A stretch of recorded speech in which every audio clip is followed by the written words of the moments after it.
Todas estamos en este tercer día del coloquio medieval. Estamos en la mesa número 5, titulada Poder, Resistencia y Utopía, voces disidentes desde la Edad Media. Empezamos con la primera ponencia titulada Los levantamientos populares de la Edad Media y la noción de cambio en el mundo contemporáneo.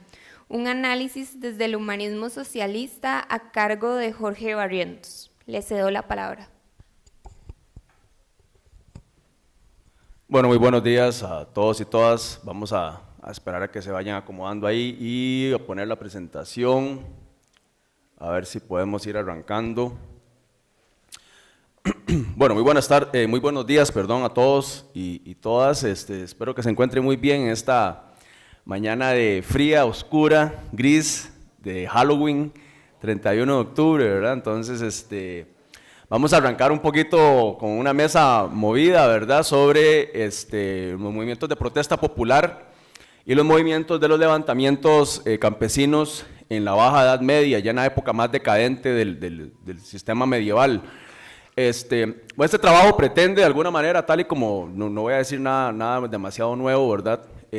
Lo que pretende es traerse abajo este mito o esta idea dominante que existe sobre la época medieval, donde lo que se dice casi siempre es que los campesinos y los trabajadores explotados eran figuras sumisas, ¿verdad? Figuras obedientes, figuras sumisas, figuras silenciadas, que no hacían nada, que no tenían conciencia social, que no tenían conciencia política.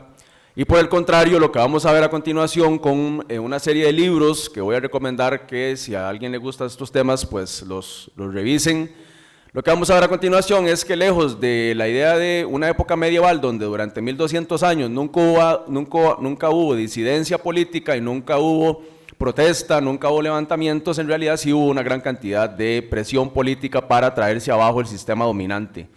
Encontramos una gran cantidad de ideas políticas y de ideas sociales donde los conspiradores contra el orden establecido están señalando la necesidad de destruir el régimen monárquico y de destruir además también el sistema feudal de explotación de la tierra y de explotación de los trabajadores. ¿Cómo se llamaban los trabajadores en esa época en el sistema feudal? Bueno, eran los vasallos y los siervos, ¿verdad? Entonces yo me voy a ir basando en algunos trabajos allí. ¿Por qué la presentación se llama tal y como le puse ahí, ¿verdad? La noción de cambio en el mundo contemporáneo. Bueno, porque todos en el sistema capitalista en el que vivimos, en la sociedad actual en la que vivimos, acompañada, digamos, de una ideología muy posmoderna, crecemos en un ambiente donde se nos dice que el sistema capitalista, bajo el modelo neoliberal en el que vivimos todos, es un sistema que es inalterable, es decir, que no se puede cambiar, que no se puede hacer nada. Entonces nos someten a un sistema donde nos dicen usted no haga nada por cambiar o transformar las cosas porque no va a servir de absolutamente nada, y entonces el sistema en el que vivimos es inmodificable, no se puede cambiar, ni por vía de reformas sociales ni por vía de revoluciones políticas. Después de 1989 cae el muro de Berlín y cae la Unión Soviética en 1991 y inicia una época que llamamos la época cultural e ideológica posmoderna, ¿verdad? ¿Qué es la posmodernidad? Bueno, la posmodernidad lo que nos dice es que el único cambio que existe es el cambio individual en las personas, que no pueden haber grandes transformaciones sociales, que el capitalismo triunfó y el sistema capitalista, al triunfar con la burguesía como clase dominante, es una sociedad donde no hay forma, digamos, de cuestionar o de tratar de alterar la tenencia de la tierra, la tenencia de la propiedad o la tenencia de la riqueza, ¿ya? De manera tal que entonces lo que encontramos es, con esta ideología postmoderna, pues una idea de que en la sociedad en la que vivimos hoy en día nada puede cambiar. Bueno, yo les voy a decir que en realidad las cosas sí se pueden cambiar y las cosas sí se pueden transformar, sea tanto con presión política para hacer reformas sociales como vía revolucionaria, ¿verdad? Imagínense ustedes que la estructura dominante del feudalismo y de las monarquías, de los reyes, duró más de 1200 años y aún así se pudieron traer abajo este sistema de explotación y este sistema de dominación. Si se pudieron traer abajo el sistema de dominación medieval, pues por supuesto que nos podemos traer abajo también cualquier tipo de sistema político o cualquier tipo de sistema económico dominante que sea basado en la deshumanización, en la injusticia y en la explotación laboral, ¿verdad? Como lo es el sistema en el que estamos hoy en día. Bueno, entonces, vamos a ir viendo esta cuestión. Esto no, ¿para dónde? Creo que no tiene pila, no está encendiendo, sí. Vos lo puedes pasar ahí, Carlos.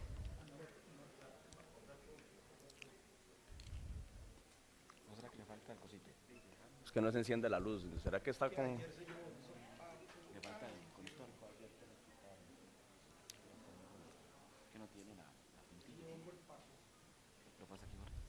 Sí, pero no pasa.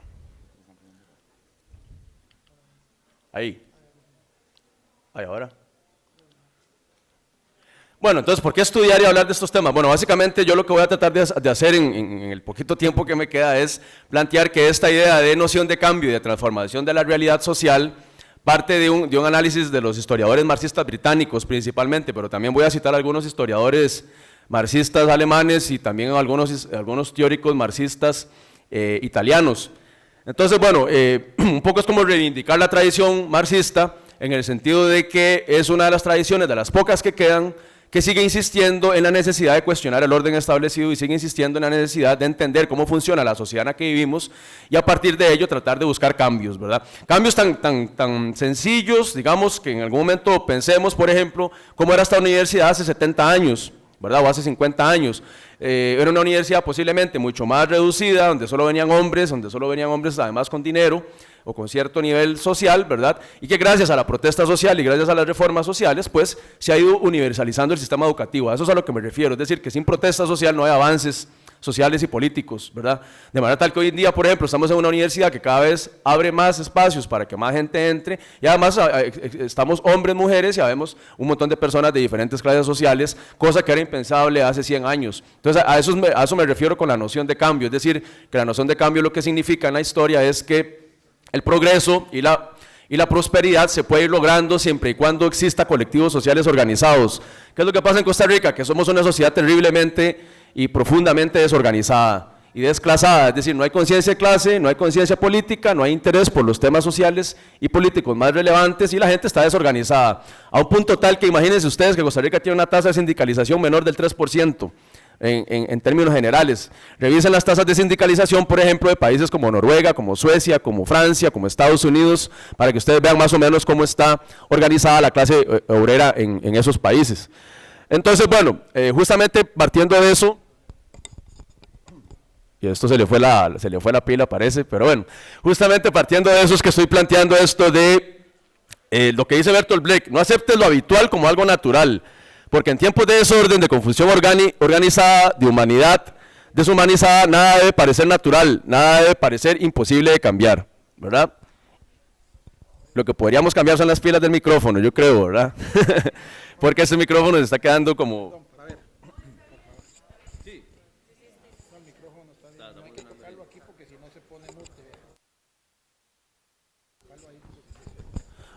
Ok, vamos a continuar, yo ni me escucho, pero bueno.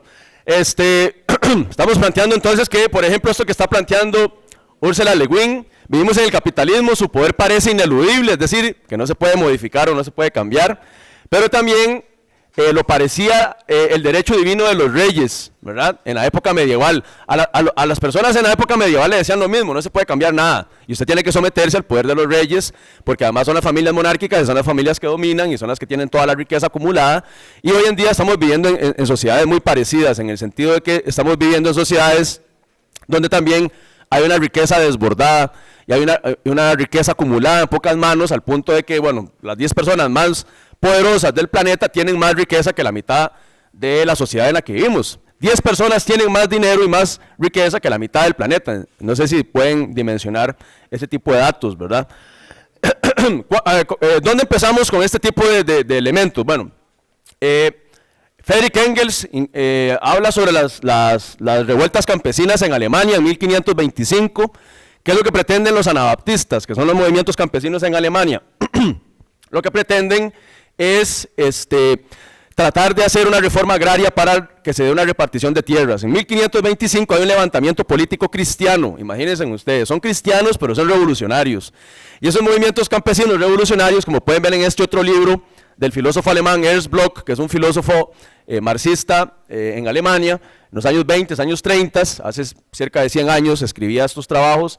Ahí está señalando justamente la importancia de hablar de una sociedad diferente, una sociedad utópica, un horizonte utópico de expectativa, digamos, que tiene que ver con la necesidad de transformar las relaciones de riqueza y las relaciones de poder y dominación y explotación, de manera tal que los anabaptistas en esas luchas campesinas en 1525 lo que están planteando es una reforma agraria, es un levantamiento de miles de campesinos y son masacrados por el ejército, que es el ejército que funciona al servicio de los reyes, ¿entienden? Entonces básicamente aquí lo que estamos viendo es que a pesar de que hay un sistema de dominación estructurado tan fuerte y hay un poder dominante muy fuerte por parte de los reyes, de las monarquías, de las familias reales, de los señores feudales, que son los que manejan la tierra, a pesar de eso, esta gente, digamos, tiene una noción de la necesidad de transformar las cosas y de cambiar, ¿verdad? Eso es una imagen de esos levantamientos campesinos en Alemania. Otros elementos importantes, por ejemplo, pueden ver ustedes aquí el caso de Menocchio en Italia. No sé si han escuchado hablar de un libro que se llama El queso y los gusanos, de Carlo Ginzburg, ¿verdad? Es un librazo, uno de los mejores libros que ustedes podrían leer en sus vidas. Este trabajo del italiano Carlo Ginzburg hace un recuento de, digamos, el cuestionamiento que Menocchio, que se llama Domenico Scarletta, empieza a cuestionar todo el orden establecido y empieza a cuestionar la autoridad de la Iglesia Católica como mano derecha de la monarquía y de los reyes. Entonces Domenico Scarletta, que es Menocchio, es acusado de herejía y es llevado a un proceso judicial, le hacen 3 juicios y al final lo terminan matando. La Inquisición se convierte en una autoridad política. En realidad la Inquisición no es una autoridad necesariamente religiosa, es una autoridad política de dominación. Todo aquel que se oponga al orden establecido va a ser condenado, bueno, procesado y condenado por la Inquisición. Entonces, bueno, este trabajo habla la historia de Domenico Scarletta, digamos, de Menocchio, de cómo sus ideas de subversión y de su insurrección, al final de cuentas, terminan generándole muchos problemas, lo meten a un manicomio, lo torturan, le dicen que tiene que retirar todo lo que ha venido diciendo, él se rehúsa y dice que él prefiere morir en la verdad que vivir en la mentira, ¿verdad? Entonces, al final lo terminan asesinando. La Inquisición es lo mismo que el trabajo de Giovanni Levi, también, que es el otro trabajo clásico en los años 90 de la microhistoria, que es una rama de la historia. Y en también, por ejemplo, ahí ustedes ven, el libro trata el análisis de las relaciones personales económicas del campesinado del antiguo régimen en un pequeño poblado italiano llamado Santena. Las redes familiares y clientelares se conformarán alrededor del exorcista piamontés de nombre Giovanni Battista Chiesa. Y entonces a Giovanni Battista Chiesa, que es justamente un exorcista, también le hacen un proceso judicial porque supuestamente no tiene permisos para andar predicando, andar hablando, andar haciendo exorcismos, ¿verdad? Otro trabajo clásico es de Silvia Federici, que también lo recomiendo. Y para los que les gustan los temas de las brujas y les gustan los temas de las luchas de las mujeres por organizar la sociedad y por tratar de salir adelante, las luchas de las mujeres, por ejemplo, que vemos en el siglo XX, Carmen Lira, Ángela Acuña Brown, Luisa González, en los años 20, 30, esas luchas políticas tienen antecedentes muy claros, ¿verdad? Y esas luchas políticas tienen antecedentes, por ejemplo, lo que explica Silvia Federici en el siglo XV, siglo XVI, que son los levantamientos políticos de las mujeres organizadas que quieren leer y escribir, que quieren tener derecho a la educación. En aquella época las mujeres no tienen derecho a la educación. Entre el año 1400 y 1600, que es lo que habla Silvia Federici, las mujeres solamente son reproductoras de la vida, es decir, son reproductoras de las relaciones familiares. Ellas nada más cocinan, lavan, limpian la casa y tienen hijos. Esa es la función que tiene la mujer. Es una sociedad terriblemente patriarcal, dominante, machista, misógena, y empiezan ellas a rebelarse contra ese orden establecido. Dicen, ¿por qué no podemos estudiar nosotros también? ¿Por qué nosotros no podemos estudiar medicina? ¿Por qué no podemos estudiar letras? ¿Por qué no podemos escribir libros? ¿Por qué no podemos hacer un montón de cosas? Entonces la teoría, digamos, o el planteamiento de Silvia Federici es que todas estas mujeres sublevadas van a ser acusadas de brujas, y esas mujeres acusadas de brujas van a ser procesadas por la Inquisición y van a ser asesinadas. Son miles de mujeres asesinadas en la época de la Baja Edad Media en Estados Unidos, miles de personas asesinadas también en Italia, donde es Silvia Federici, en Alemania, etcétera. Mujeres que simplemente estaban tratando de luchar por mejorar su situación de vida y sus derechos sociales, ¿verdad? Bueno, ahí tienen imágenes, evidentemente este libro, además, si ustedes consiguen una buena edición de este libro, viene con iconografía muy interesante, es decir, imágenes de todas estas quemas de brujas y de todo, digamos, el sistema social establecido, donde la Inquisición, como brazo político de la monarquía, de los reyes y de los señores feudales, no van a aceptar ningún tipo de disidencia ni de levantamiento político por parte de las mujeres, para que las mujeres solamente se sometan a trabajar en la casa. Pero además Silvia Federici dice una cosa muy importante como teórica marxista y feminista. Silvia Federici en ese libro dice que las mujeres son explotadas porque el trabajo que se hace en casa es un trabajo no remunerado, es decir, no hay salario, ¿entienden? Eso sucede hasta la fecha actualmente, es decir, las mujeres que hoy en día le decimos románticamente amas de casa, ¿verdad? En realidad la ama de casa es una mujer explotada en el hogar que no recibe un salario por todo el trabajo que hace de cuidado de niños, de limpieza, de cocinar, etcétera, etcétera, ¿verdad? Esas relaciones de dominación siguen existiendo hasta la sociedad en la que vivimos hoy en día. Ahí tienen otras imágenes de las quemas en la hoguera, de mujeres rebeldes. Entonces, digamos, Silvia Federici hace un llamado a que la lucha de las mujeres, hoy en día también, como en aquella época, se siga manteniendo para que las mujeres obreras y las mujeres trabajadoras tengan cada vez mayor acceso a el empleo, a la educación, a la universidad, a la dignidad humana en general, ¿verdad? Aquí entramos ya para finalizar con los marxistas británicos. Rodney Hilton, este es un librazo que es un clásico que se llama Los Siervos Liberados. En este trabajo Rodney Hilton revisa el levantamiento en Inglaterra en 1380. Aunque ustedes no lo crean, ese levantamiento en Inglaterra que busca una utopía socialista, construir una sociedad donde los bienes se repartan de manera igualitaria, donde no hayan jerarquías sociales, donde no hayan élites que explotan a otras personas, donde no haya un sistema de dominación deshumano, donde un grupito de multimillonarios, que en ese caso son los reyes y los señores feudales, exploten a los campesinos. Ese levantamiento de 1380 lo hace John Ball, es un sacerdote, imagínense ustedes, un religioso, el que hace ese levantamiento campesino, el que lo organiza. A John Ball obviamente lo procesan y lo asesinan, ¿verdad? Y con eso la monarquía lo que intenta decir es que nadie se puede rebelar contra el sistema, y el que intente cuestionar y el que intente desafiar las relaciones de orden, de poder, de dominación que los reyes tienen en Inglaterra, pues va a ser asesinado y le van a cortar la cabeza también, ¿verdad? Entonces ese trabajo de Rodney Hilton es muy interesante porque ahí explica cómo los siervos y los vasallos se van liberando a partir de la protesta social organizada, de la protesta colectiva y del asesinato de un montón de rebeldes que buscan la libertad. Digamos que la libertad que tenemos hoy en día, que es una libertad que también podemos cuestionar mucho, ¿verdad? Pero bueno, es una libertad que se gana gracias a que hace 500 años esta gente estaba luchando políticamente para emanciparse del vasallaje y de la servidumbre, ¿verdad? Si ustedes hubieran nacido hace 500 años en Europa o en la colonia en América Latina, posiblemente hubieran sido explotados por parte de señores con mucho poder económico, y ese sistema de explotación los amarraba a ustedes a un dueño del cual no se podían salir, ¿verdad? Es decir, usted firma un contrato y dicen, mi dueño Jorge Barrientos es el único que puede explotarme en su finca, y ese contrato de servidumbre y vasallaje además los amarra a esa finca, solamente esa tierra pueden trabajar. Entonces son siervos y vasallos que están explotados, pero además pertenecen a esa tierra y pertenecen a un dueño. Esa estructura de dominación se viene abajo con la caída de la era medieval, digamos, y con la caída del feudalismo y con la caída de ese, digamos, en América Latina se le llamó el sistema de hacienda, ¿verdad? Que son como los resabios del periodo colonial, del periodo medieval en la colonia latinoamericana, aquí donde nosotros estamos, ¿verdad? Ahí tienen imágenes, por ejemplo, de cómo era que se daban esos llamados a levantamientos. Era así más o menos. Una vez me pasó a mí en San José Centro, ¿verdad? Que iba yo caminando por ahí hace unos años, y había un señor, en la época del TLC, de la lucha contra el TLC, había un señor con un megáfono en el Parque Central, y estaba diciendo que Oscar Arias era un gran ladrón, y que era un gran mafioso, y que era un explotador, y llegó la policía municipal, y lo agredió, y lo tiró al suelo, y se lo llevó. Pero había un montón de gente escuchándolo, y yo me puse a escucharlo, y yo dije, está buenísimo lo que está diciendo, ¿verdad? Y además tiene razón. ¿Qué es lo que pasa? Que lo tachan de loco, ¿verdad? Como dice Michel Foucault, todas esas personas que desafían el orden establecido son tachados de locos, insurrectos, le dicen, le vamos a dar una pastilla para que se calme, ¿verdad? Pero en realidad lo que está diciendo es toda la verdad de cómo un país como Costa Rica, por ejemplo, es dominado por 10 o 15 o 20 familias, que son los que poseen toda la riqueza, y todos nosotros simplemente tenemos que obedecer.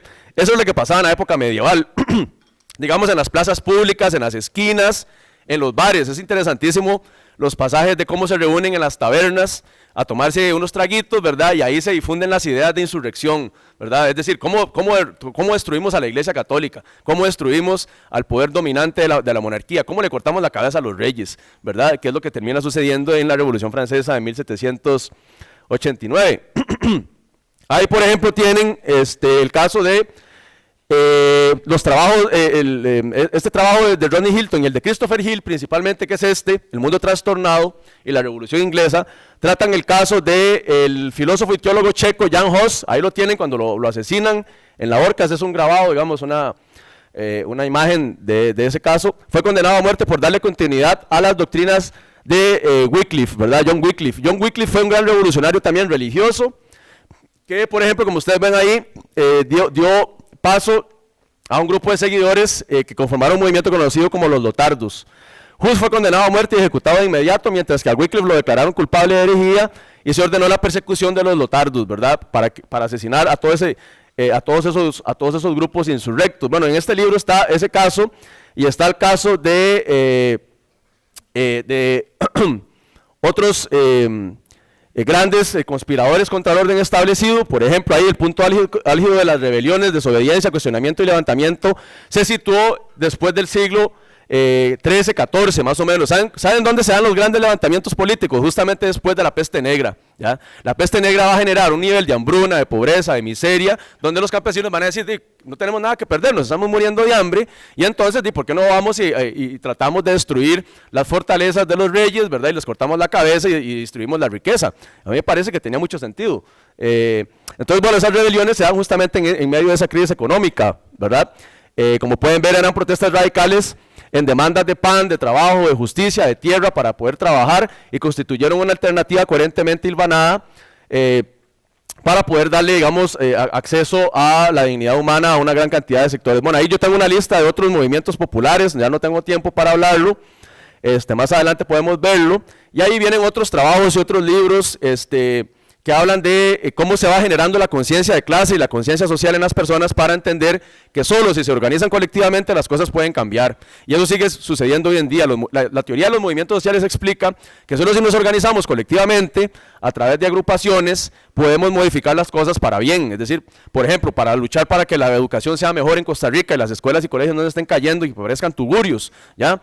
La única manera de cambiar eso es presionando a la élite para que la élite pues agarre los recursos que se necesitan para agarrar las escuelas y los colegios y mejorarlos, igual a las universidades y igual la Caja Costarricense del Seguro Social. La única forma de mejorarlas con presión política y presión social, y a veces eso tiene que ir a puntos, por ejemplo, como pues hacer protestas donde los grupos que dominan la economía y la riqueza en este país sientan presión y tengan que decir, ahí sí, vamos a tener que invertir en la Caja de Seguro Social para mejorar los sistemas de salud, ¿verdad?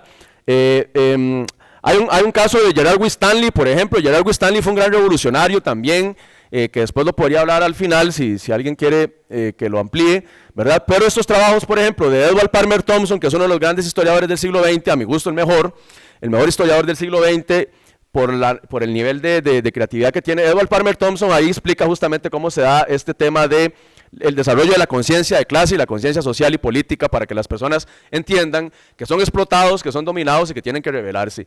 Ese trabajo de la clase obrera en Inglaterra, la formación de la clase obrera, son casi 1000 páginas y es un librazo, un clasicazo de la literatura.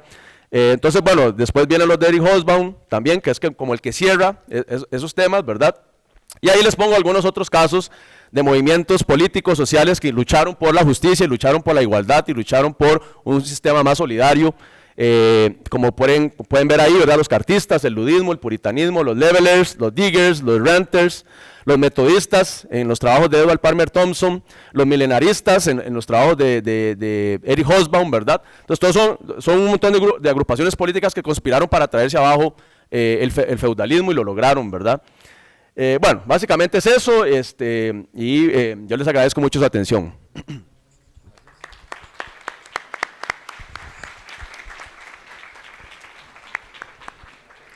Muchas gracias a Jorge por su intervención. Continuamos con el segundo ponente, que sería Juan Gabriel Alfaro Molina, con la ponencia La alegoría de Ciudad Perfecta en la Ciudad de las Damas, 1405, de Christine de Pizan. Adelante.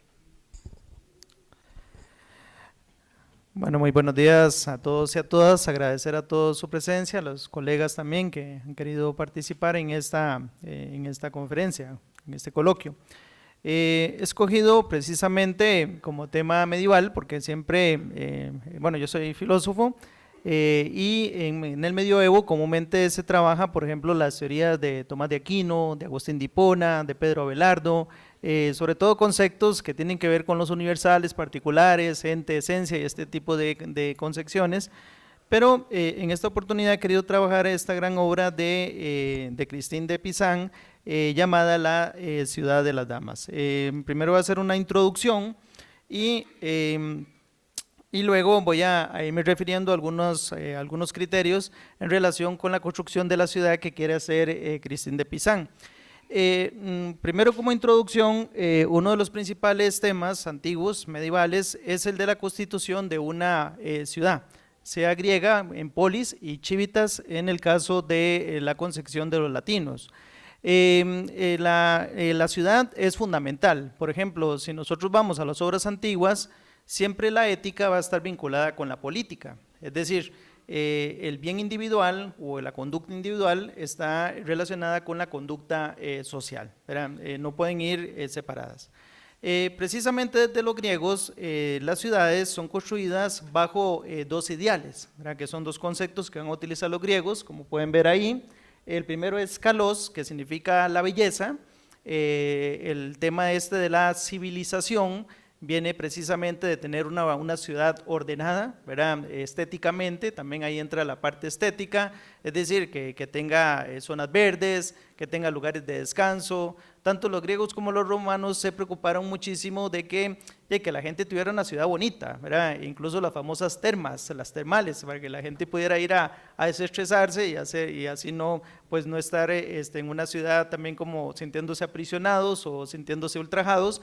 Y lo otro era el concepto también del agatos, que es lo bueno, es decir, una ciudad donde hubiera también elementos, que no hubieran elementos de corrupción, como señalaba ahorita Jorge, y que hubiera una mejor repartición de todas las cosas en los estratos sociales. De hecho, por ejemplo, en la República de Platón se puede ver una distribución de los estratos sociales de manera equitativa.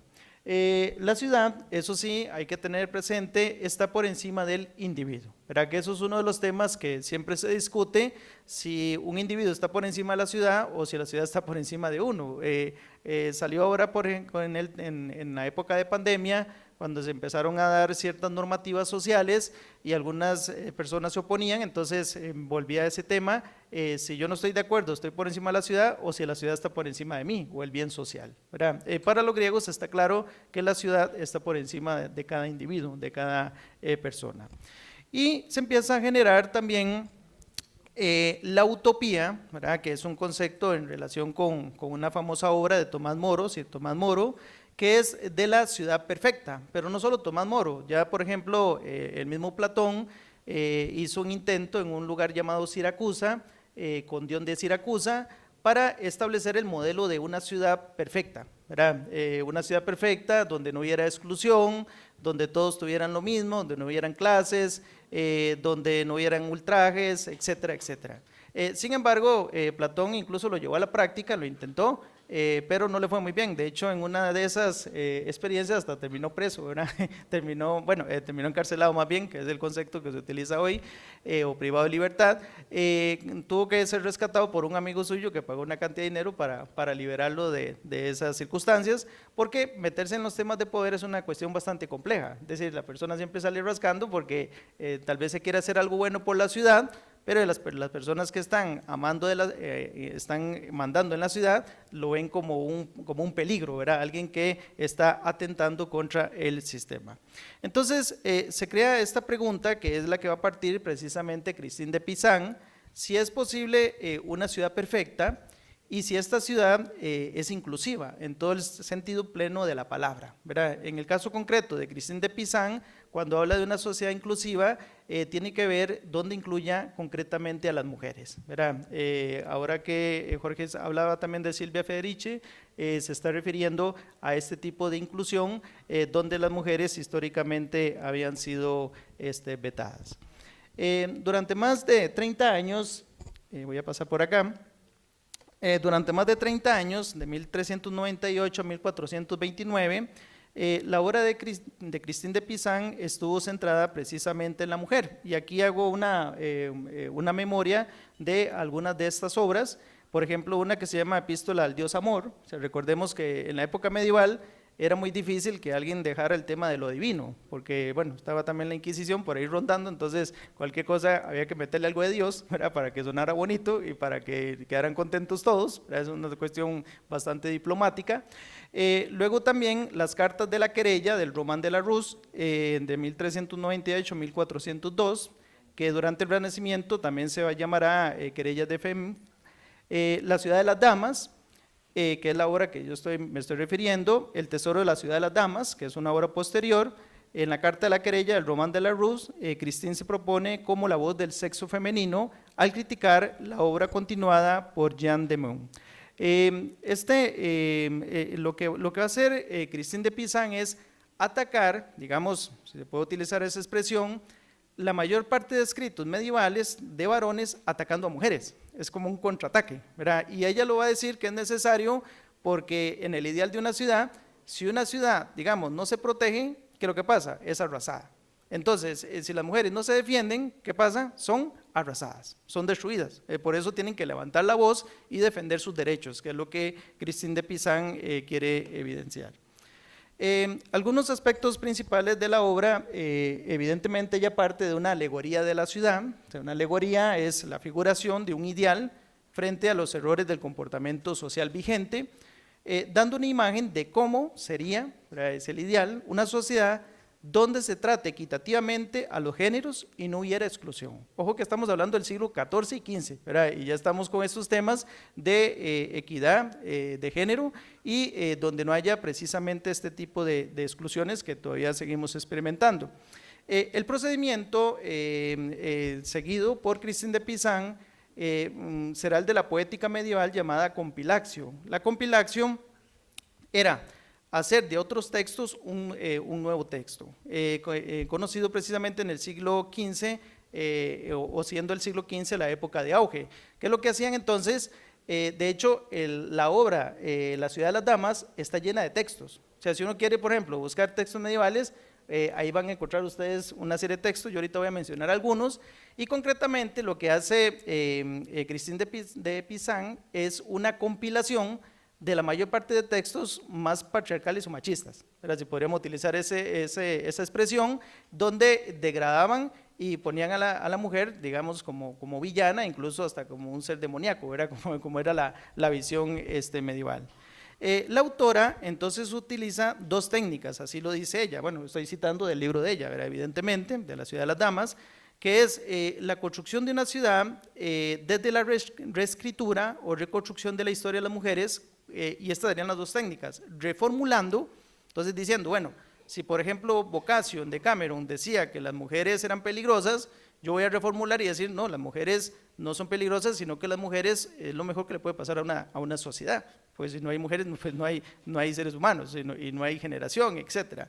Y luego también descontextualizar, porque los contextos que estaban utilizando los que atacaban a las mujeres eran contextos equívocos, incluso con argumentos a veces hasta religiosos que no tenían ningún tipo de fundamento académico. Bueno, voy un poco más rápido por el tiempo. Bien, Pizan entonces propone una ciudad habitada por mujeres ilustres y virtuosas, capaces de defenderse por sí mismas sin la necesidad de la protección de los varones, porque ella misma en esta ciudad insiste en que exactamente la mujer no necesita protección, o sea, por sí misma se vale y listo, ¿verdad? Porque era la idea que tenía en aquella época, que alguien tenía que representarlas, ¿verdad? Que alguien tenía que protegerlas, que cuidarlas. Ella entonces de alguna manera hace un llamado a un empoderamiento, se podríamos utilizar esa expresión en esta época, y eso sí, señalando la necesidad de que las mujeres tengan esta capacidad de virtud. Y aquí es donde entra el elemento esencial de la obra, el trípode sobre el cual se cimenta la ciudad, es decir, como los cimientos o las piedras angulares, porque aquí estamos hablando de un lenguaje arquitectónico, ¿verdad? Lo que ella está realizando. El trípode son tres, lo primero, la razón, la segunda, la rectitud o derechura, y la tercera, la justicia. ¿Qué será? Precisamente, como es una alegoría, si ustedes toman la obra, ¿cómo inicia? Inicia donde Christine de Pizan, después de estar cansada de que su madre, que es una cuestión muy interesante, la madre era más machista que el padre, la madre de Christine de Pizan. ¿Por qué? Porque mientras que el padre, que era un académico fuerte en la corte francesa, se procuró que su hija leyera, aprendiera bien la academia, su madre la echaba para atrás. O sea, su madre le decía, no, usted lo que tiene que hacer es aprender a hacer los oficios y todo, como buscarse un buen marido y todo lo que se le dice a las mujeres. Entonces ella sí cuenta ahí, o sea que su madre la echaba para atrás. Ya me echaron para atrás aquí, pero bueno, aquí vamos, ¿verdad? Con los minutos. Bien, entonces le decía eso, que para qué estudiar, para qué leer. Entonces ella inicia diciendo que cuando ella quería estudiar, su madre le decía todo eso, ella entró como una depresión y entonces aparecieron 3 mujeres. Que son como 3 apariciones, que hace relación también a elementos religiosos como la Trinidad y los 3 ángeles que van a destruir ciudades y estas cosas, ¿no? Y entonces estas 3 mujeres son precisamente la razón, la derechura que llama, o la rectitud, y la justicia. Y aquí me voy a referir. Estas mujeres persiguen 3 aspectos fundamentales que deben regir la vida. Lo primero, y esto es muy interesante, que se les dé el valor en sí mismas, o sea, eso es lo primero. Segundo, que puedan tener acceso al conocimiento. Ven qué interesante, una cuestión que tal vez para nosotros, ¿verdad? Porque recuerden que nosotros pensamos que todas las culturas estamos al mismo nivel, hay culturas que todavía están muy atrasados en estas cuestiones, que tengan acceso al conocimiento. Y el tercero, que se puedan liberar frente a las opresiones. Voy a ir un poquito más rápido porque sí, por lo menos para llegar a alguna idea que sí querían por lo menos que quedara expresada. Bueno, ahí les conté lo de la madre de Christine, que la disuadía. Sobre todo, la madre le dice, ven qué interesante, las disuadía y la ponía a leer 2 libros, que era La leyenda áurea de Jacobo de Voragine, y Jacobo de Voragine era el más machista de la época.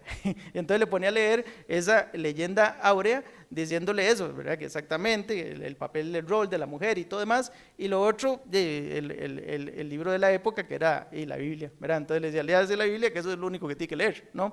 El texto inicia entonces con la lectura de la autora del libro de las Lamentaciones de Matthiolo, de Jean Lefebvre, de Saint-Remy, y se propone, donde propone a la mujer como raíz de todos los males, ¿verdad? Que es exactamente todos estos textos que estamos mencionando.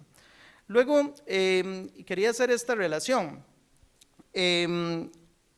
La obra, La ciudad de las damas, hace referencia a otra obra del siglo V en Boecio, famoso Boecio, que se llama De consolación y filosofía, la consolación de la filosofía, en 2 contextos diferentes. ¿Por qué Boecio compone la consolación de la filosofía? Boecio es lo que podríamos llamar en filosofía tristemente célebre. ¿Por qué tristemente célebre? Porque llegó a estar en lo más alto, llegando a ser casi, digamos, como ministro de la presidencia en aquel momento en el Imperio Romano, ¿no? Para decirlo de esa manera. Pero precisamente por todas esas intrigas políticas que ya comentaba el compañero Barrientos, le hicieron ahí como un montaje, como decimos, le hicieron la cama y cayó preso y fue ejecutado. Entonces, mientras llegaba la ejecución de Boecio, él en la cárcel compuso la obra De consolación y filosofía. La filosofía aparece como una mujer que llega a consolarlo, porque ¿cuál fue la pregunta de Boecio? Es una pregunta que tal vez ustedes se hacen. ¿Por qué a los buenos les salen las cosas malas y por qué a los malos les salen las cosas buenas? Esa era la pregunta de Boecio, ¿verdad? ¿Por qué? Si yo traté de ser un buen político y todo me salió mal, o sea, traté de ser justo, equitativo y demás, ¿y por qué otros que son desgraciados les salió todo bien, ¿verdad? Para decirlo de esa manera. Entonces, la filosofía pues lo consuela, por eso se llama la consolación de la filosofía, una mujer que lo consuela. Entonces, lo que hace Christine ya no es una mujer, ya no es solo la filosofía, sino que para defender o para darle lugar a la mujer se necesita más, no solo la filosofía, se necesita también la justicia, se necesita la razón y se necesita el derecho. Entonces le responde a las preguntas que tiene Christine de Pizan, que por qué la mujer es excluida, que por qué no se le da el lugar que merece, etcétera, etcétera. La principal fuente de la ciudad de las... Yo creo que ya, ahora.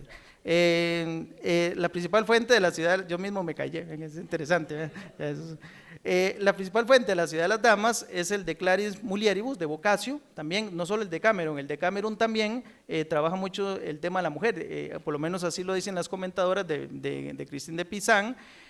Sin embargo, hay bastantes diferencias entre ese texto de Claris Mulieribus y la ciudad de las damas, sobre todo porque la idea de Christine de Pizan es una idea que se utiliza en el medioevo de ir increciendo. O sea, por ejemplo, un elemento fundamental que va a hablar Christine de Pizan en la ciudad es que haya una escalera, y recordemos que en la época medieval cuando se hablan de escalas o escaleras se está hablando de nociología, de conocimiento. O sea, que haya un proceso de conocimiento donde la mujer pueda expresar sus propias ideas. O sea, que no tenga que vivir de las ideas de los otros.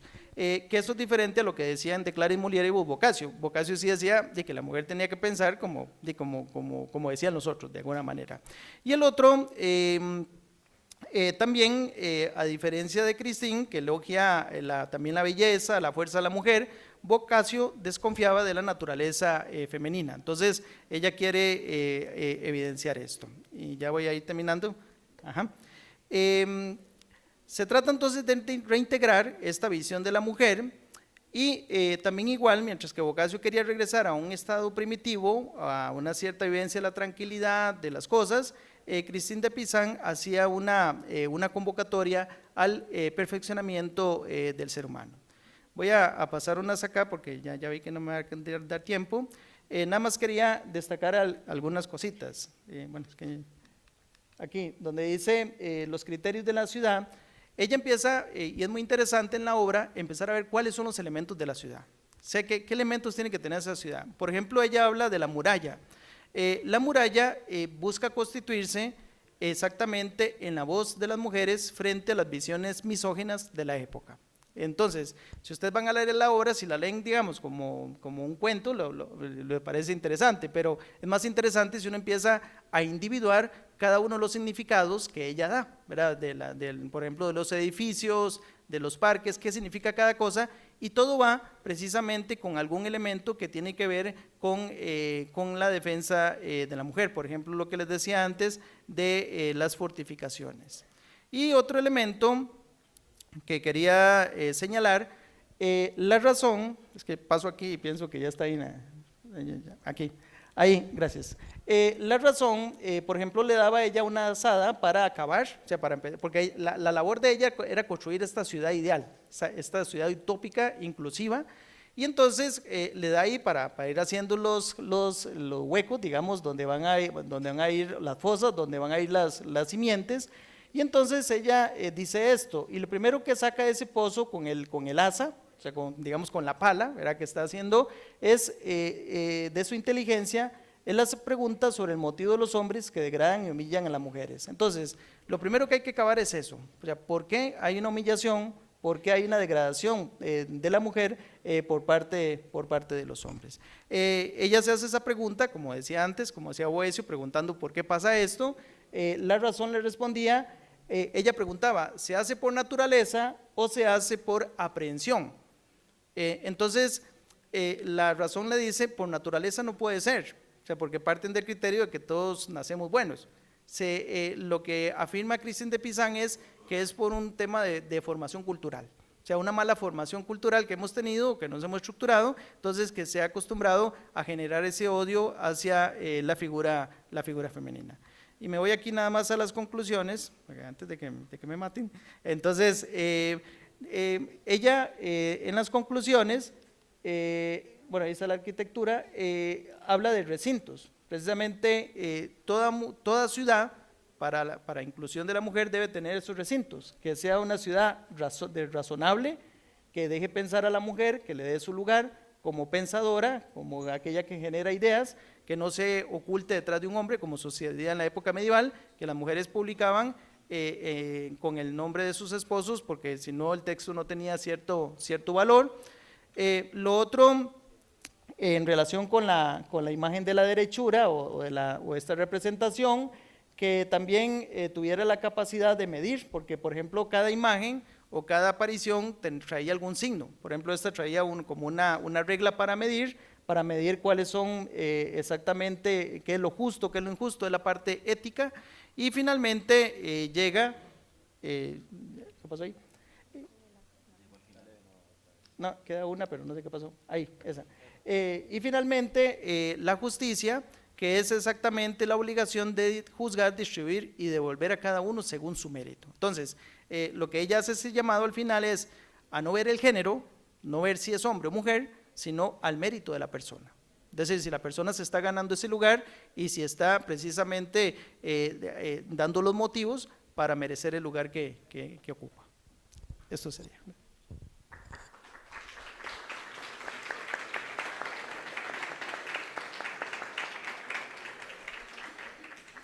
Muchas gracias a Juan Gabriel. Continuamos con la tercera ponencia titulada Educación religiosa confesional, vestigio medieval, a cargo de Andrés Molina. Bueno, buenos días a todos y a todas. Espero que poder mantener la atención ya al final de la mañana, ¿verdad? Espero que les aporte. Yo he titulado esta ponencia Educación religiosa confesional, vestigio medieval, esbozos de una educación religiosa laica, digamos. Entonces yo voy a leerla y espero en algún momento tal vez me detenga, pero entonces voy a leerla. Dice, la religión es un artefacto humano, es el resultado del actuar de los seres humanos que se nos presenta como si tuviese vida propia. Hegel la denomina conciencia infeliz o conciencia desventurada, dado que es una praxis reificada que se nos presenta como un objeto ajeno a la conciencia, cuando en realidad es un producto de esta. Ahora bien, este artefacto humano, la religión, es contradictorio, dado que puede contener tanto aspectos de control social, prácticas endurecidas que es necesario apropiarse conscientemente, como también proyecciones o desplazamientos de las aspiraciones y deseos condensados de una sociedad. Por eso, ante lo religioso, en cualquiera de sus manifestaciones, las que he dicho anteriormente, se debe sintomatizar críticamente las contradicciones sociales a las que responde. Pues, como bien señala Hegel, vuelvo a Hegel, el espíritu de una época aparece en la religión, la filosofía y el arte, teniendo así lo religioso un papel no menos importante o no menor en una sociedad. De ahí que deba tomarse con seriedad y analizarse las inquietudes a las que responde.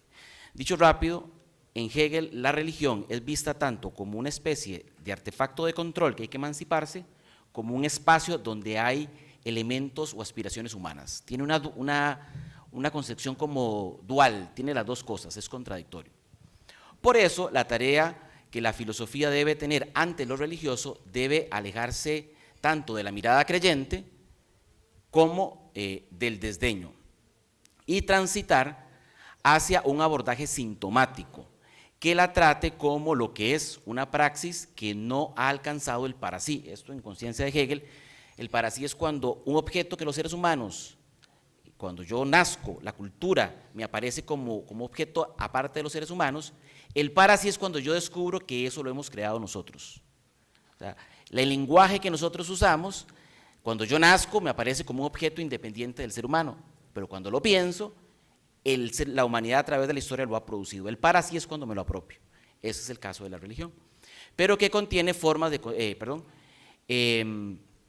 como para sí, pero que contiene formas de control social, aspiraciones y deseos de una sociedad. Así las cosas, cabe la pregunta, ¿es necesaria una educación religiosa en una sociedad? ¿No es mejor prescindir de esta asignatura del currículum escolar? Cabe la pregunta. Pues bien, dado que se trata de una práctica de buena parte de la población de Costa Rica, el 96% de los costarricenses se declara creyente, en algo pero creyente, solo el 4% no. Lo mejor es abordarla con teoría y buscar que las personas logren vivir con respeto y escucha, conociendo las creencias y prácticas de los distintos grupos que integran una sociedad. Por eso considero importante que en el contexto actual y dada la permanencia de lo religioso en la sociedad, se mantenga la asignatura, pero con reformas importantes tanto de la disciplina como de nuestro Estado, que esto es importante. Recordemos que Costa Rica tiene un Estado confesional, algo bastante contradictorio al contexto que vivimos, un vestigio, ¿verdad? Así, el Estado costarricense debería declararse laico, esto es, no hacer opción por ninguna confesión religiosa, respetando y custodiando que las personas puedan practicar la creencia que deseen, pues la confesionalidad religiosa de la educación y el Estado es sin duda un vestigio medieval que debemos superar y pasar a un Estado que garantice la libertad religiosa sin parcializaciones. Es decir, que Costa Rica tenga un Estado confesional no debería existir en las sociedades que hoy vivimos, ¿verdad? Lo que debería hacer es que el Estado garantice que cada quien viva la fe que quiera, pero que no se parcialice. Así las cosas, ¿qué características tendría una educación religiosa dentro de un Estado laico? Esto es lo que estoy tratando de argumentar. Entonces voy a describir a continuación cuatro características que yo pensaría debería tener. Primera, diálogo, respeto y convivencia. Para que exista respeto debe existir escucha, no basta con tolerar, es necesario escuchar a la otra persona para convivir. Por eso se requiere conocer el origen, las prácticas y las creencias de los seres humanos, que los seres humanos hemos construido a través de la historia. Es decir, nosotros no solo deberíamos en la educación religiosa estudiar la tradición cristiana, sino estudiar todas las religiones, para que la gente conozca las distintas experiencias que los seres humanos hemos construido. 2.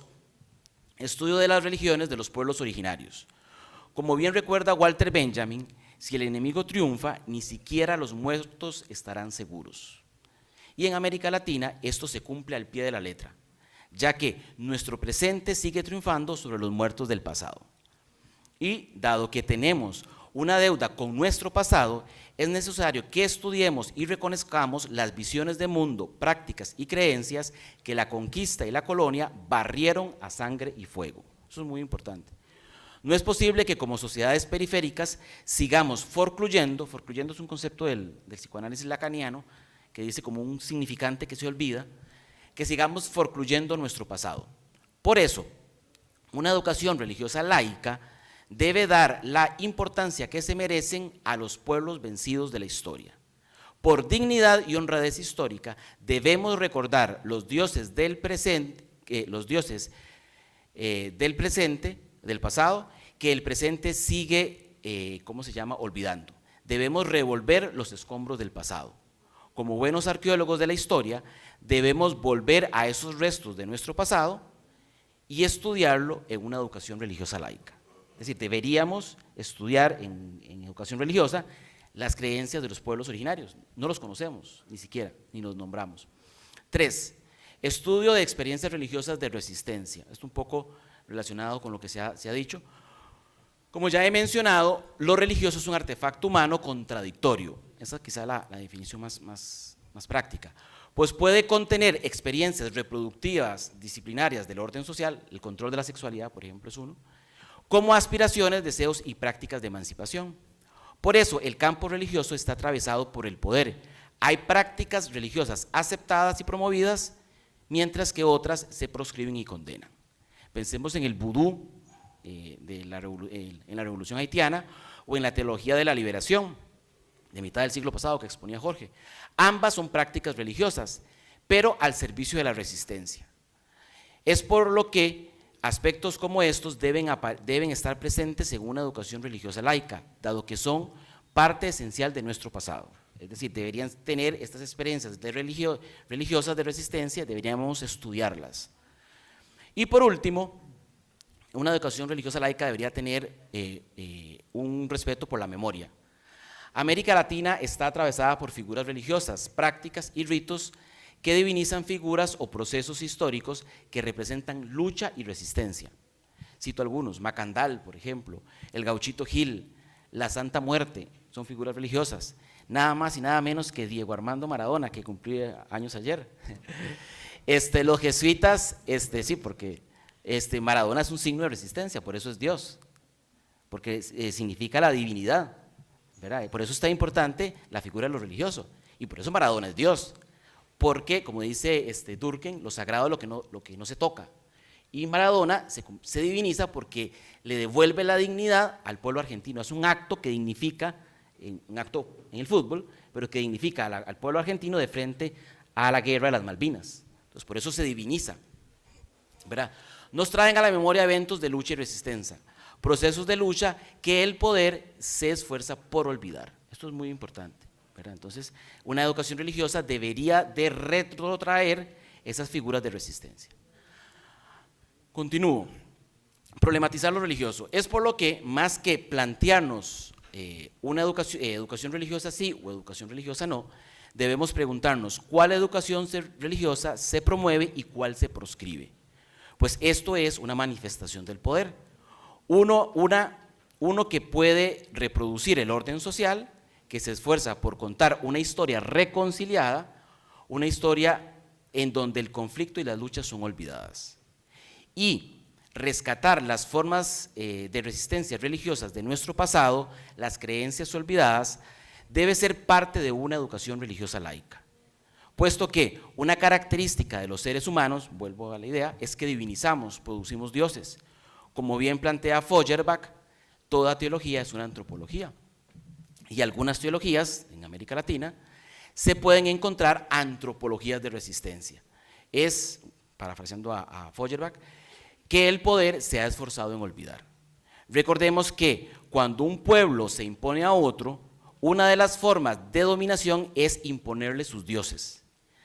Es así que, como parte de una sociedad periférica y herederas de un pasado colonial dependiente, problematizar críticamente lo religioso es emanciparnos del pasado colonial que nos impuso sus deidades.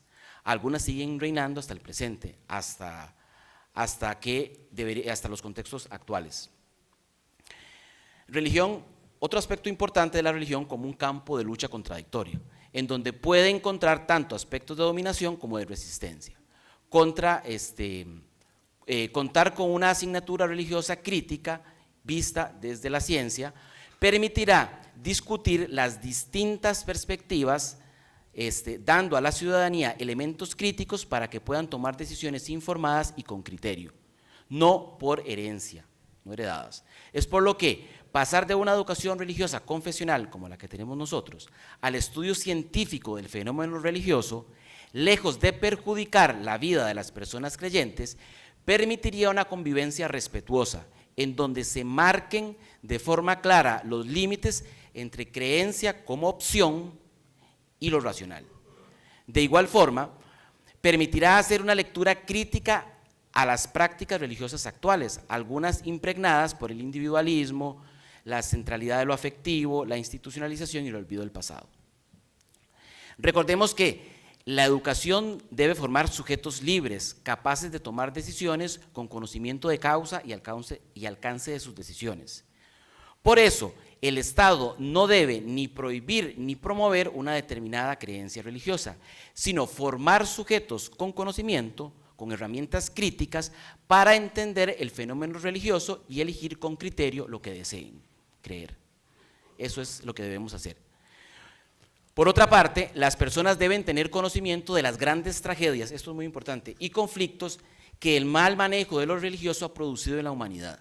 Guerras de religiones, uso para justificación del poder, moralismo, castración de la sexualidad hasta el día de hoy, control del cuerpo de las mujeres, justificación de regímenes autoritarios. No hay que olvidar que el catolicismo y las religiones en América Latina estuvieron en gran medida apoyando las dictaduras. Eso no se puede olvidar, eso no lo podemos olvidar, ¿verdad? El exterminio de América Latina.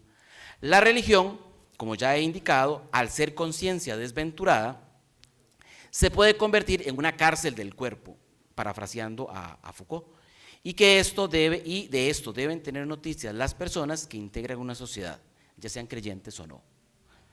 Por último, quiero plantear 7 ideas que las voy a leer rápido, de qué deberíamos hacer nosotros como sociedad ante esta propuesta que construyo e intento ensayar de una educación religiosa que denomino laica. Lo primero sería luchar por un Estado laico, no confesional. Eso sería lo primero. 2, eliminar la educación religiosa confesional cristiana, que es la formación actual, y pasar a una que trate lo religioso como un fenómeno humano y forme personas ciudadanas con conocimiento crítico en materia religiosa. Un poco lo que he ensayado en distintas tradiciones. 2, debatir la formación de las personas docentes.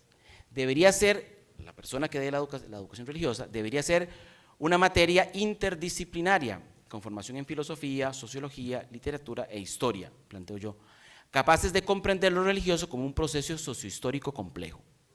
4. Discutir el programa de la disciplina, de la educación religiosa. Es necesario un nuevo programa que aborde la temática desde lo científico, no desde lo confesional, un gran pendiente que tenemos como sociedad. 5. Perfil del docente. La persona educadora de esta materia debe tener una formación en conocimiento interdisciplinario, desde la filosofía y las ciencias sociales, no desde lo confesional, dado que esto parcializaría la formación. 6. Obligatoriedad. Actualmente, ustedes que vienen saliendo del cole no tienen tanto, recuerden que en algunos colegios usted podía llevar una carta y nos lleva a la educación religiosa. Esta materia debería ser obligatoriedad, dado que es un tratamiento científico. Dice, en la actualidad la materia es optativa. Si se pasa a una materia de formación en lo religioso, fundada en lo científico, debería ser obligatoria, puesto que todas las personas tendrían la obligación de escucharse. Y 5, que es como lo que yo, la última, sería sacar el papel que tienen las iglesias en el MEP, la iglesia católica principalmente, ¿verdad? Y ahora las iglesias evangélicas, que eso va en aumento. Históricamente los grupos religiosos han tenido influencia. Si se pasa a un estado laico, esto debería desaparecer. Dicho de alguna manera, con esto concluyo, lo que yo intento con esta ponencia es cómo pensar una sociedad donde sin menoscabo de lo religioso, que es un derecho fundamental, un derecho humano, se aborde de manera científica. Muchas gracias.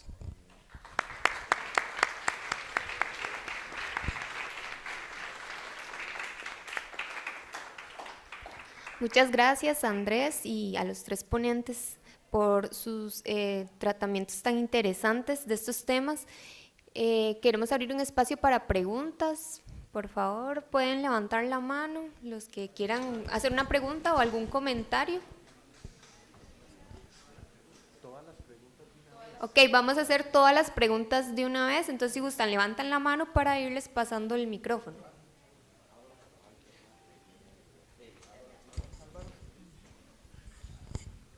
Bueno, muy interesante las 3 exposiciones. Para Jorge, ¿hubo algún levantamiento que tuviese triunfo en la Edad Media? Eso sería interesante, tal vez en algún pequeño feudo o alguna cosa así. Juan Gabriel, toda utopía o toda distopía está basada en una tecnología. Bueno, ya diste alguna idea de que había un muro, ¿verdad? ¿Cuál es la tecnología que Cizanne, ¿cómo era? Pizan tenía en mente, porque es interesante ver la concepción femenina de esa tecnología, ¿verdad? Y la tercera es para Molina, Juan Andrés. Andrés, yo lo veo complicadísimo el asunto, porque las iglesias neopentecostales no están en contra de que la iglesia católica abandone el estado confesional, más bien quieren ampliarlo porque quieren acceso a los recursos. Eliminar impuestos, dinero para los templos, y otra serie de cosas, ¿verdad? Habría que ver cómo planear la estrategia en esa línea, ¿verdad? Porque si no hay una estrategia en esa línea va a ser imposible.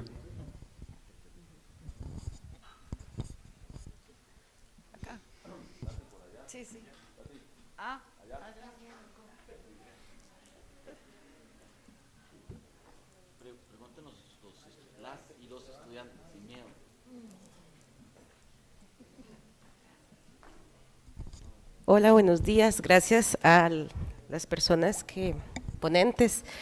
Tengo una pregunta para cada uno. La primera para el doctor Jorge Barrientos sería cómo despertar estas ideas de mundos posibles en este momento en el que yo diría que estamos en un agotamiento de la utopía, que viene de la mano de la imposibilidad de la capacidad de imaginación, ¿verdad? No solo nos han quitado la capacidad de pensamiento, sino la de imaginar mundos posibles. Entonces, ¿cómo actuar frente a este agotamiento de la utopía?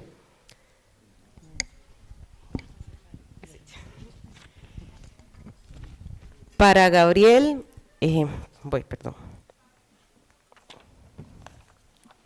Me gustaría si nos puede ampliar sobre esto que dijo de la poética medieval, la compilatio, ¿verdad? Esa capacidad que usted ve en Christine de Pizan de generar textos a partir de otros textos, y si de lo que usted ha leído sobre la autora y sobre el contexto en el que ella trabaja, muy relacionado es la capacidad de imaginación, la cuestión de los símbolos, ¿verdad? Porque pues ahí hay una facultad creadora que me parece importantísima destacar si queremos nuevamente mundos posibles, ¿verdad? Fuera de religiones que están metidas donde tal vez no deben. Y para Andrés, coincido con lo que le dice el profesor Álvaro, y pues tal vez más bien la propuesta pueda darse desde nuestros cursos de humanidades. Creo que hablar de la religiosidad, como usted bien lo señala, como parte de una antropología filosófica, ¿verdad?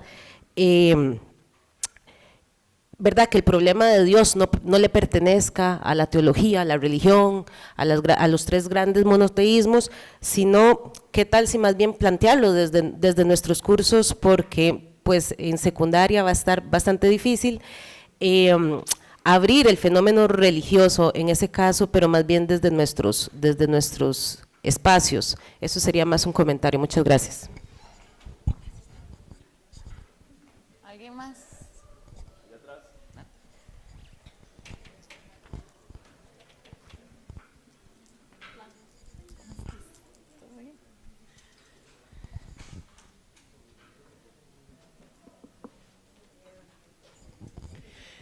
Gracias, muchas gracias. Las tres ponencias me han parecido, ay sí, perdón, estamos jugando aquí, enano gigante, no mentira. Saludos a la transmisión. No, muchas gracias, que las tres ponencias me han parecido muy sugerentes. No sé si las personas estudiantes coinciden conmigo, pero me parece que nos han dado algunos criterios de resistencia que considero un poco como en la línea de las preguntas de Juliana, que nos aportan, digamos, diferentes dimensiones de la resistencia. No sé si las personas estudiantes coinciden conmigo, pero yo siento que estamos en un momento en el que de verdad necesitamos prepararnos para resistir.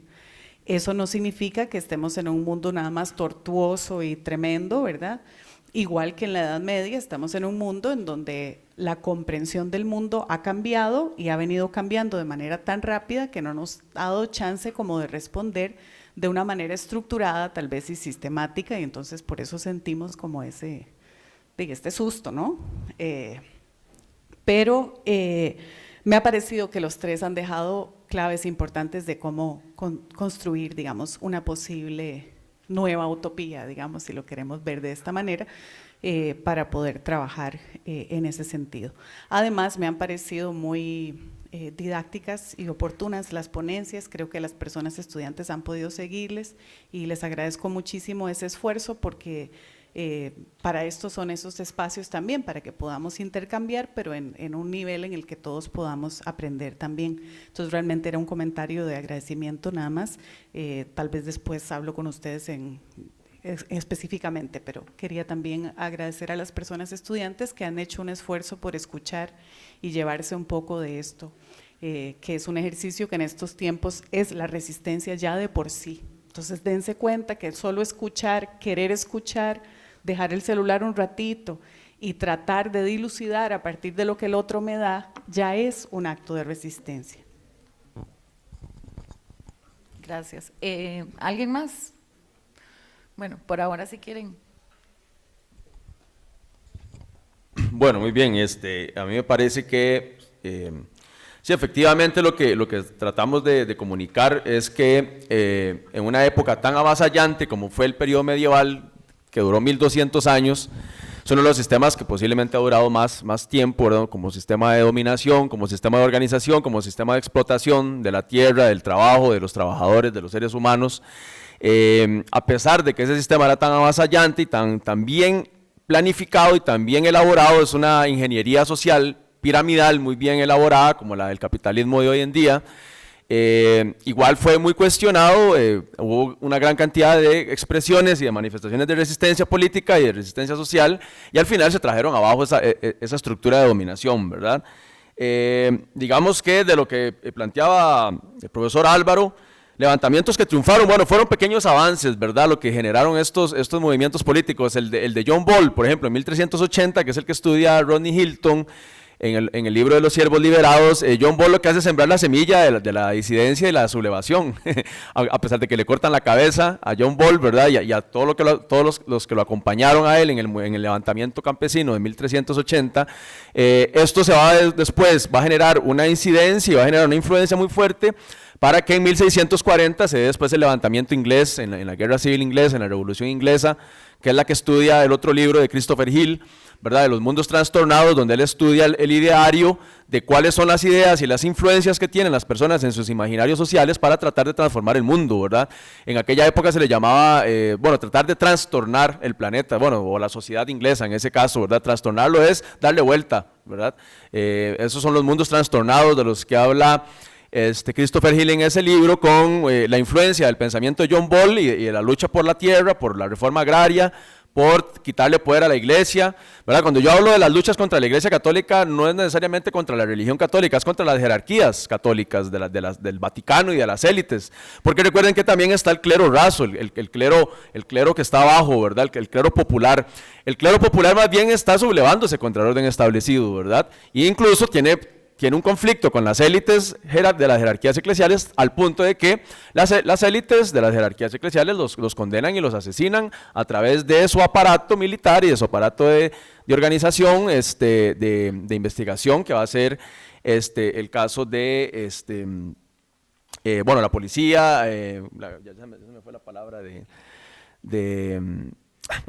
ahorita continúo, sí, se me fue el concepto de la policía religiosa que había en ese momento, ¿verdad? La Inquisición, exactamente, lo dije como 10 veces ahorita en la presentación, de la Santa Inquisición, ¿verdad? Que era la que procesaba pues a los disidentes. A la Santa Inquisición no le interesaba si eran clérigos de rasos, ¿verdad? O del sector popular, igual los mataron, ¿verdad?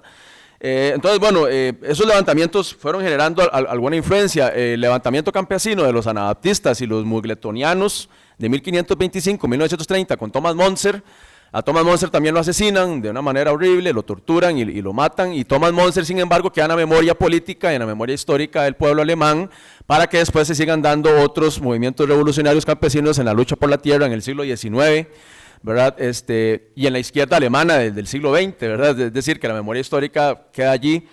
Y creo que, digamos, de los levantamientos populares, el más importante es el levantamiento inglés de 1640, ¿verdad? Con Cromwell, porque ese levantamiento inglés logra, digamos, hacer una reforma política muy importante en Inglaterra para que haya a partir de ahora una monarquía parlamentaria, ¿verdad? Entonces exista un parlamento con una gran cantidad de políticos que, digamos, se supone que tienen que darle regulación al poder de los reyes, ¿verdad? Entonces se van logrando avances poco a poco.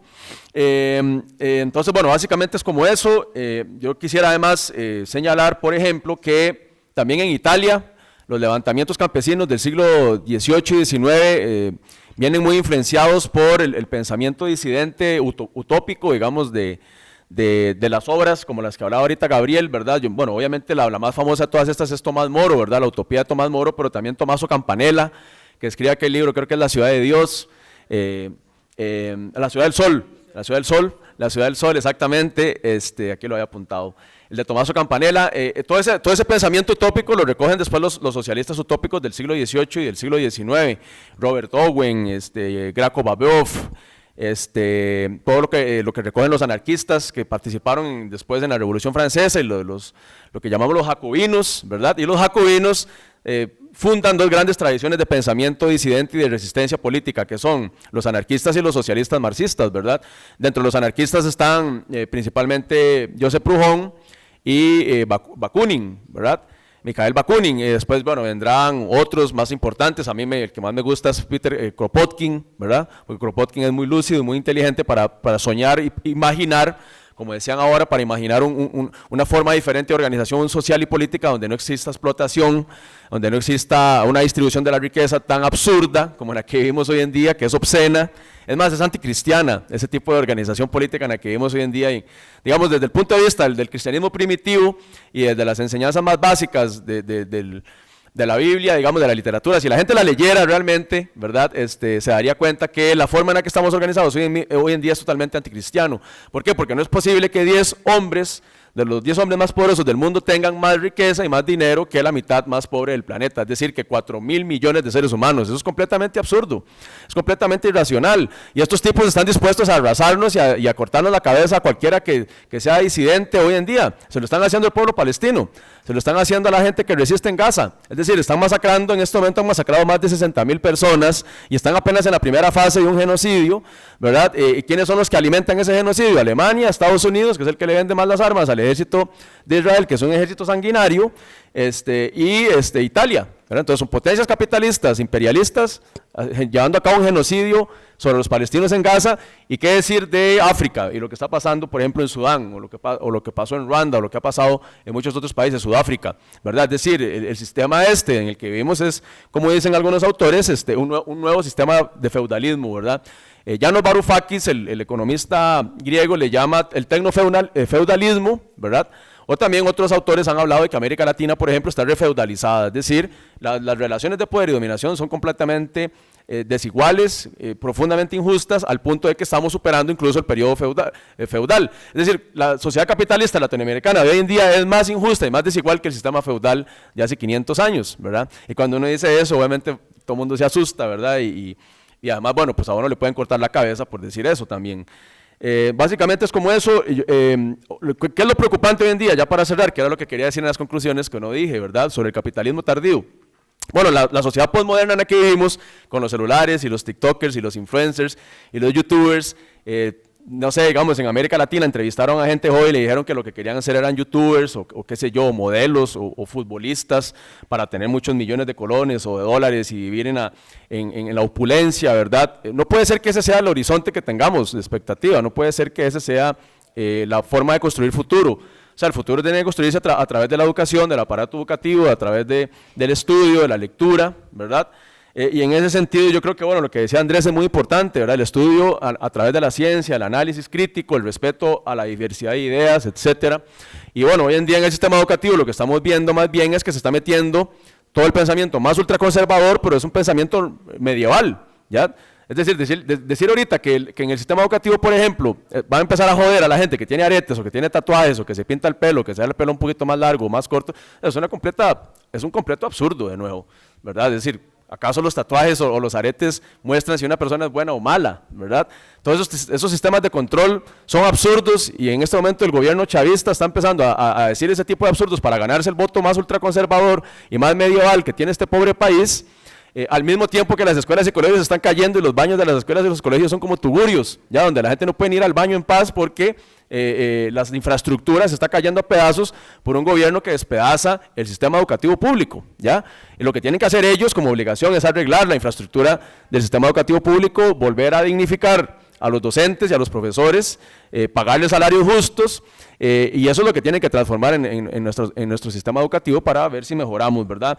Yo nada más quiero cerrar con que lo más jodido de lo que está pasando hoy en día es que el obrero y el explotado y el que está hoy en día sometido en la sociedad capitalista de la actualidad, en pleno 2025, no solo acepta su situación de explotado y su situación de dominación, sino que saben que es lo peor, que adora a sus amos y los admira y aspira a ser como ellos, ¿verdad? Cuando uno habla con alguna gente que le dice que Elon Musk es lo más sagrado que hay en el planeta, que tuani ser como Elon Musk, que chiva Elon Musk, ¿verdad? Jeff Bezos, wow, lo adoro, ¿verdad? Le tengo un altar a Jeff Bezos en la casa, y a Donald Trump le tengo un póster en el cuarto, ¿verdad? A la par del póster de Metallica o del Deportivo Saprissa, como quieran verlo, ahí pongo a Donald Trump ahí. Es una barbaridad, es una barbaridad que la gente admire a los amos que están despedazando este planeta, donde los estudiosos, por ejemplo, del problema ecológico, el conflicto ecológico, dicen, de aquí a 50 años esto va a ser un manicomio. En términos de crisis ecológica, por ejemplo, nos están llevando a un callejón sin salida, y entonces yo creo que cuestionar, criticar, pensar, reflexionar es el norte para ver de qué manera tratamos de balancear un poco el conflicto social que estamos viviendo, ¿verdad? Muchísimas gracias a las dos preguntas. Respondo primero la que planteó el doctor Álvaro.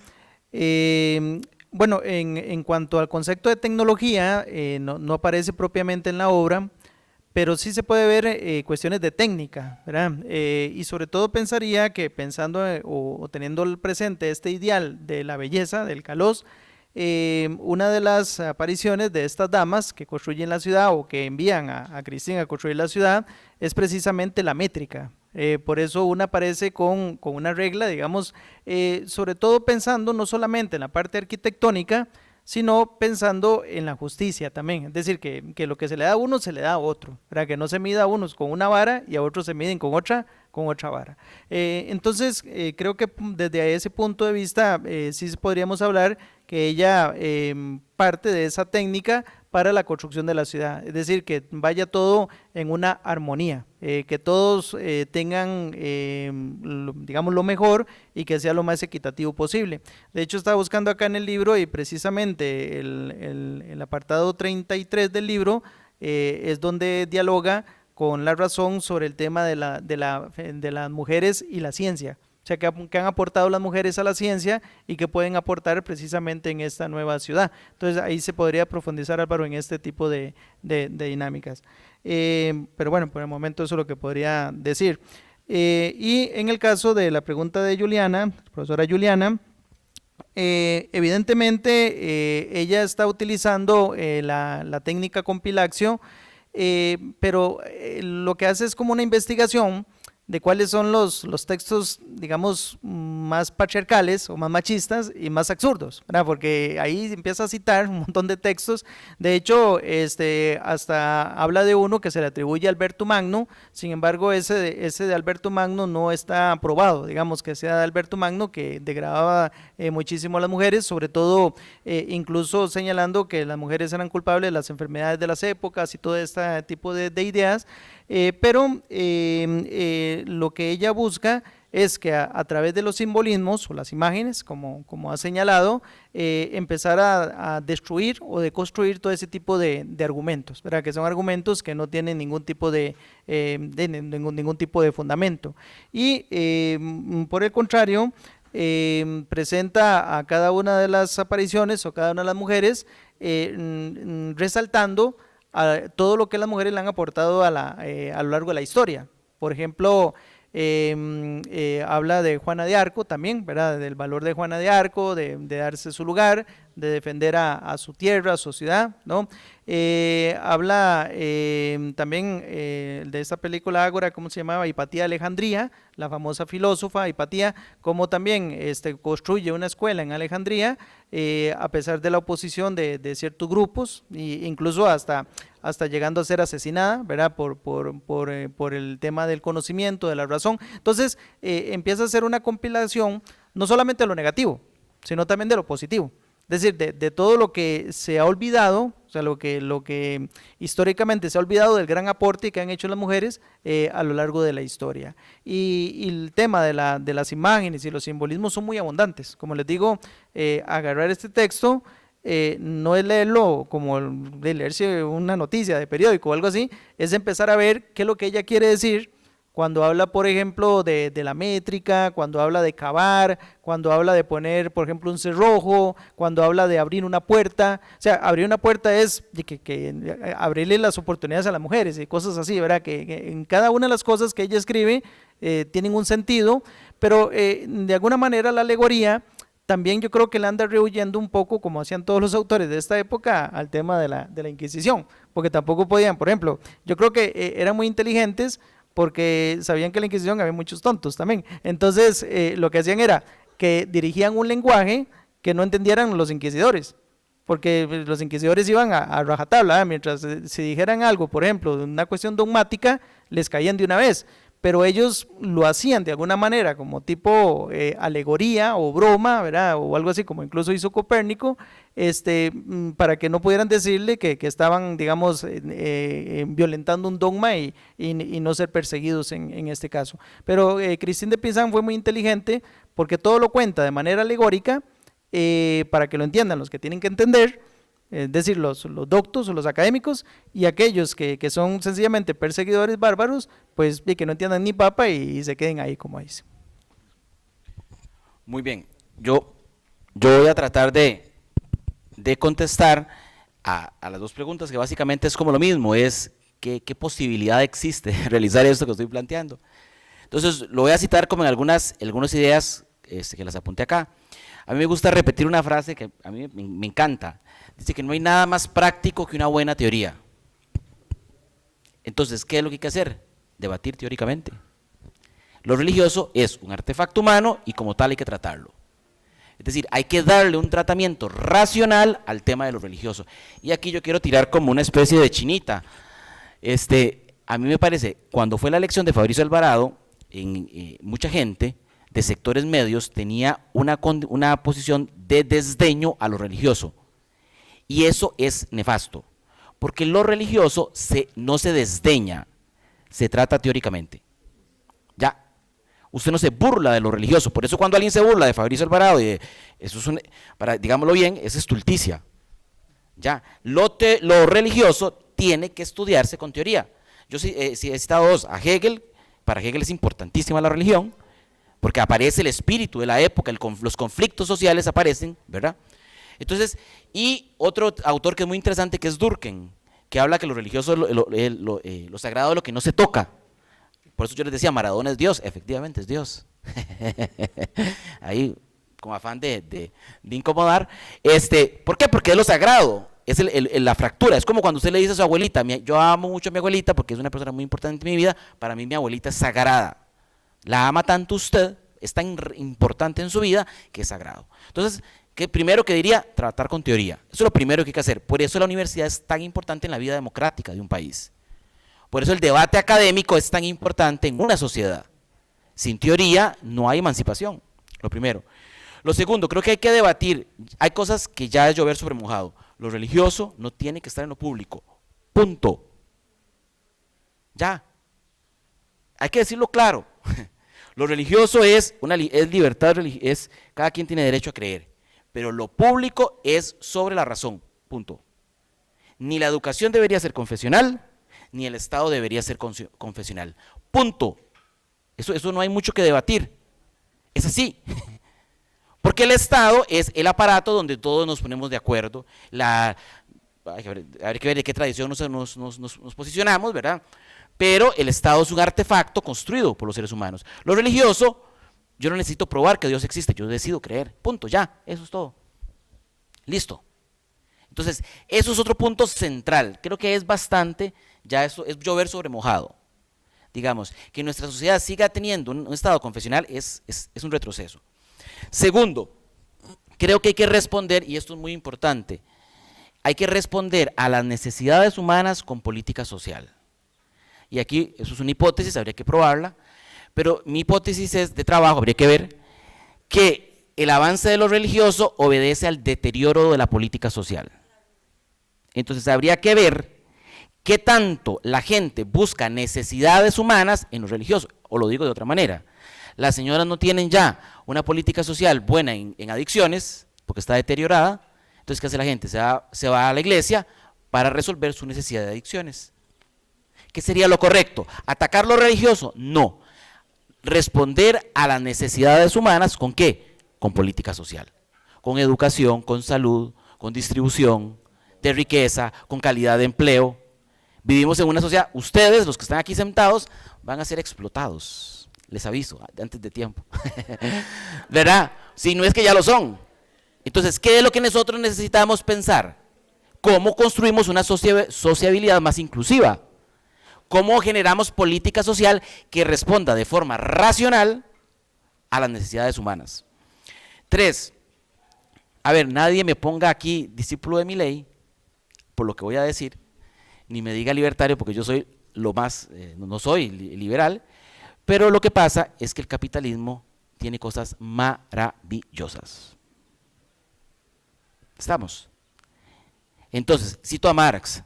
Dice Marx que el capitalismo es lo mejor y lo peor que nos ha pasado. ¿Qué es lo que...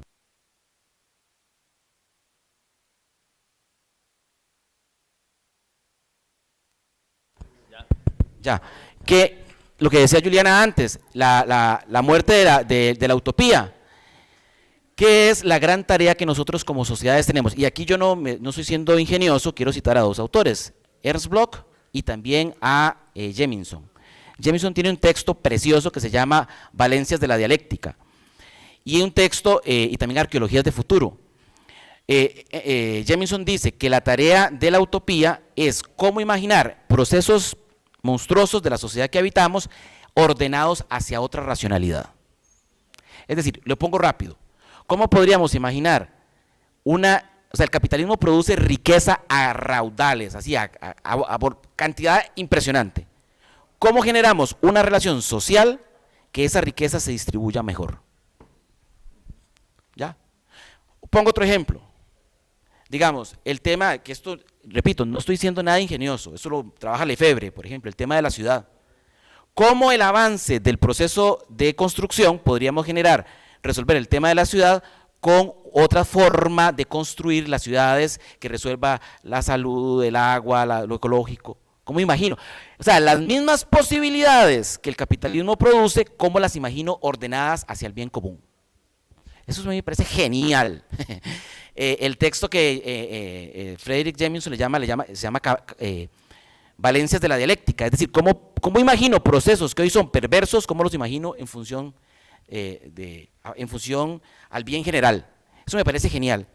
Y hay otra frase que a mí también, que también la podemos pensar, de Ernst Bloch, siempre en esta línea de la utopía, es que si otro mundo es posible, es gracias al presente. O lo digo de otra manera, si el deber ser es realizable, es porque existe como posible. Y aquí tampoco estoy siendo tan ingenioso. Recordemos que de la filosofía, parte del ser es lo posible. Aristóteles, acto y potencia. Básico, filosofía. Es decir, ¿cómo imagino yo, con Valencias de la dialéctica y con los reales posibles que habla Ernst Bloch, cómo imagino relaciones sociales producidas por el capitalismo ordenadas al bien colectivo, más solidarias? ¿Sí? Les pongo otro ejemplo, que a mí me parece genial, la inteligencia artificial.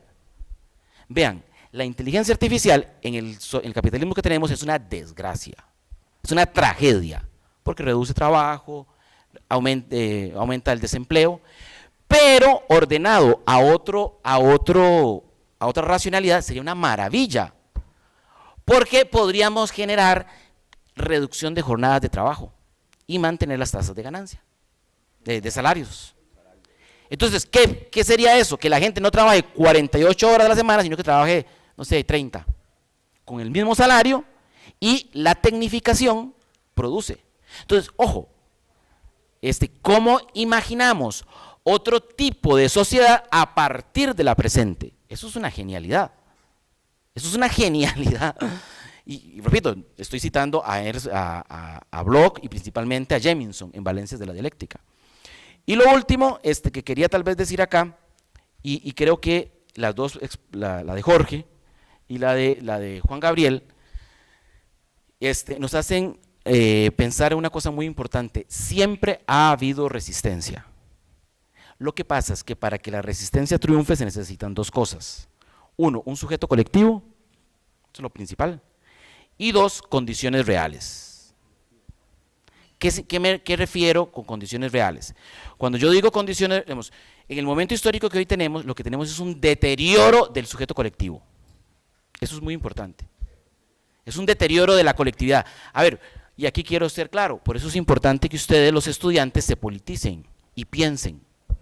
Y vengan a la universidad y estén sentados ahí, que sea la brava. ¿Por qué? Porque necesitamos generar cohesión social. ¿Me siguen? La historia siempre está abierta, pero si la hacemos colectivamente. ¿Verdad? Y las condiciones históricas, ¿qué quiero decir? Con los avances que el capitalismo mismo ha producido, hoy hay posibilidades reales para que la gente viva bien. No como una ensoñación, sino como que el avance tecnológico del capitalismo tiene las condiciones reales para suplir las necesidades humanas. O lo digo de otra manera, el capitalismo, gracias al avance tecnológico, ¿verdad?, ha producido la capacidad de que toda la población mundial pueda ser alimentada. ¿Por qué no sucede eso? Porque se ordena el valor, a la concentración. ¿Me siguen? Entonces, ¿qué condiciones reales tenemos? En donde estamos muy mal en el sujeto colectivo. ¿Verdad? Entonces, eso es mis